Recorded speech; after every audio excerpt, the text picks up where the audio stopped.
E buongiorno ai nostri cari ospiti di Norma Production. Siamo qui questa mattina per una nuova interessantissima build. Sono qui con il nostro ospite d'eccezione Amedeo, il nostro ingegnere che ci presenterà pezzo per pezzo ogni caratteristica di questi fantastici prodotti. Lascio la parola al mio collega per illustrarvi cosa questa mattina abbiamo portato per voi. Ok, allora partiamo con la scheda video. Il pezzo forte di questa build è un Nvidia GeForce GTX 1080 Ti Founder Edition. Poi abbiamo un bel dissipatore, un H115i Platinum della Corsair, che andrà a raffreddare questo bellissimo processore i7 8700K. Ovviamente 16 GB di RAM, sempre Corsair Vengeance. Un hard disk da 1 TB, scheda madre ROG Strix 0370F Gaming, un alimentatore VS 650. Ma il VS 650 non è quello famoso che esplode, distrugge le componenti o no?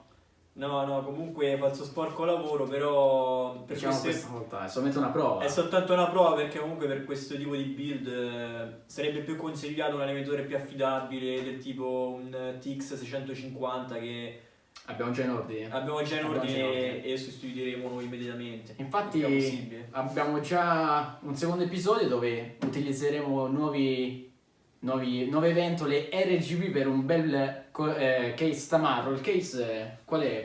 Il case è sempre della Corsair, il 570X, il Crystal. Un case ottimo, bellissimo, con la possibilità di montarci qualsiasi tipo di build come quella di oggi.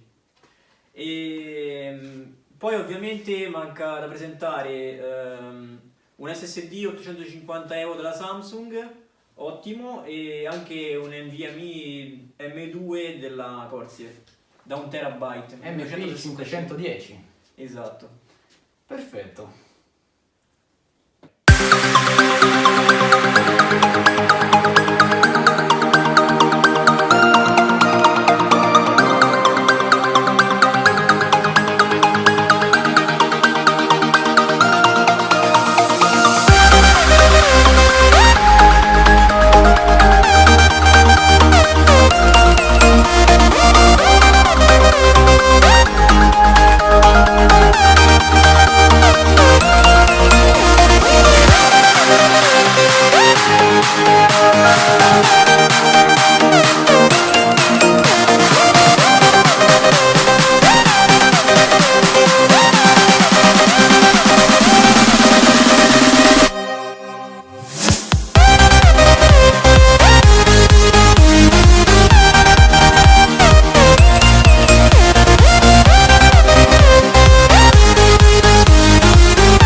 Ragazzi che ci seguite da casa, per oggi è tutto.